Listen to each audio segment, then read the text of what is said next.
Just don't give up.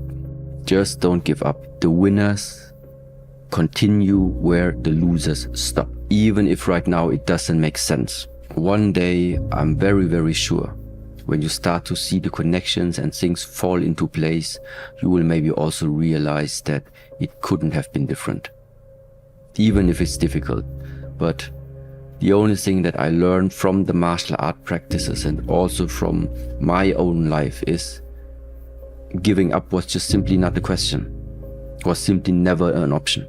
Everybody has a turn back moment. You have a moment where you could go forward or you can give up.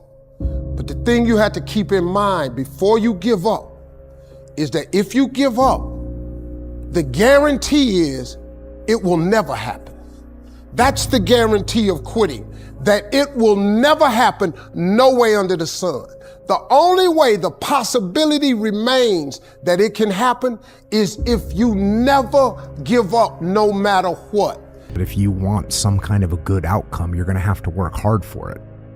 And if you don't work hard for something, you're not going to get an outcome that's really worth much. Life rewards action, not intelligence. Took me a few years growing up to really learn this. I think the smarter you are, the better your excuses. The more accomplished you are in talking yourself out of taking action, in proving to yourself that every action that you could take is too small, too meaningless, and not worth it. You decide exactly what you want, and then you start to think. Now you're going to have thoughts come to your mind of why you can't get it. You have the ability in your conscious mind to reject that idea, kick it out of your mind. Thinking of why you can't do something is never going to do you any good. And keep thinking until you start to think of thoughts of how you can do it. And the way will be shown to you. It comes in the form of images in our mind. Think of how you can and not why you can't. Everything is determined by what you do and you trying to be your best so that you can build on positive performance. And that's the only thing. There should be nothing else. You don't become confident by shouting affirmations in the mirror, but by having a stack of undeniable proof that you are who you say you are. Outwork your self-doubt. But maybe you could get what would really be good for you. Well, why don't you? Well, because you don't try. You don't think, okay, imagine that you were taking care of yourself like you were someone you actually cared for. And then you thought, okay, I'm caring for this person. I would like things to go as well for them as possible.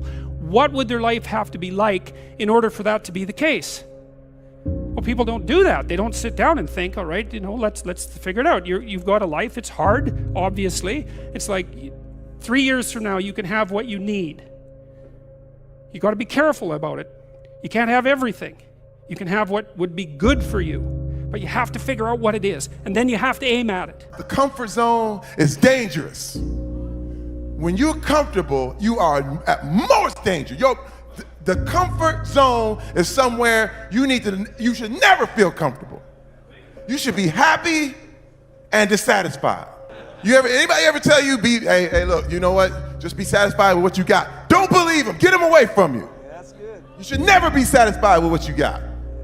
Because the attempt to get more makes you into something better. All the time. Don't let anybody tell you, hey man, you should just be happy with, no!